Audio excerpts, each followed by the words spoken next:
I want to introduce a scenario to you. A man goes to work every day from 7 a.m. until 8 p.m. His wife works a part-time job. She often complains to him that he doesn't spend enough time with her in his free time. He makes an attempt but is inconsistent with his time. One day he comes home to find her in bed with another man.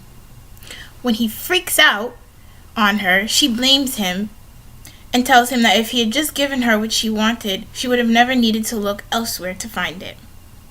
Now, if your first thought was to blame the man, you are not alone. The man is arguably the victim. He got cheated on by his wife, yet many people may and do blame the man in this situation. Blaming the victim in a situation is a common mistake that society makes.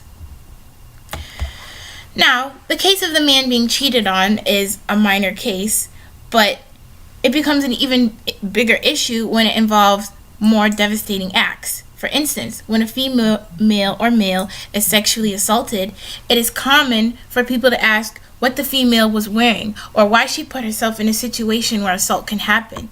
Yet, it is less common for people to ask, why did the perpetrator commit this act? I'm here to tell you today, as you already know, that it is never okay or excusable to assault or harm a person in any way, shape, or form. Regardless of what they are wearing or what they are doing, there is no excuse to harm others.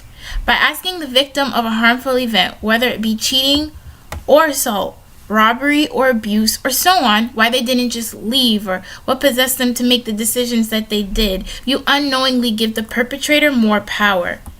Maybe it's unwise to be too trusting in a world like this, but it's inexcusable to take advantage of that and hurt people simply because they're willing to be vulnerable. If you're unhappy in your relationship, you can leave.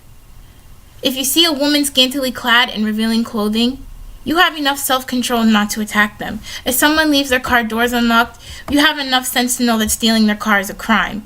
The assumption of the masses is that people will always do bad things.